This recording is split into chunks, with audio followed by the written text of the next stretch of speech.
Formal na nagtungo sa Manila ngayong araw ang pamilya ni Rene Clert Baterbunya, ang basketball player mula sa Talacugon, Agusan del Sur na naglaro sa Davao Region sa kakatapos lamang na palarong pambansa at naging miyembro ng Ateneo de Manila University na nasawi matapos malunod kahapon sa Dipakulaw, Aurora. Mismong si Agusan del Sur Governor Santiago Cani Jr. ang nagsabi na nakaayos ng lahat ng mga pangangailangan ng pamilya ni Rene Baterbunya tulad ng ticket, hotel at transportasyon papuntang Manila, habang nakahanda rin ang palalawigan ng Agusan del Sur na tumulong sa pamilya at magsagawa ng masusing investigasyon sa pagkamatay ng nasabing basketball player, habang wala pang formal na pahayag ang administrasyon ng Ateneo sa tunay na dahilan kung bakit nasawi ang dalawang recruit student sa team building event. Nakilala si Baterbunya sa larangan ng basketball matapos itinanghal bilang MVP noong 2025 sa palarong pambansa at kamakailan lang ay muling naging tampok bilang bahagi ng Davao Eagles sa kompetisyon noong 2026 palarong pambansa. Emosyonal naman nagbigay ng pahayag ang ina ng nasawing student athlete, habang tanong rin ng pamilya kung bakit hindi agad ito nasagip at kung bakit may mga pabigat umanong nakakabit sa mga braso at paa nito habang lumalangoy.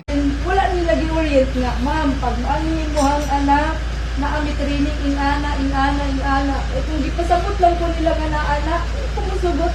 Habang lubos na nanawagan naman ngayon ang buong pamilya ng yumaong atleta sa Talacugon, Agusan del Sur na makamit ang hustisya at magsagawa ng masusing investigasyon sa naturang insidente. Kasama mo sa DXBC, Arimen Butuan, Radyo Man Prince de las Marias, Tatak, Arimen!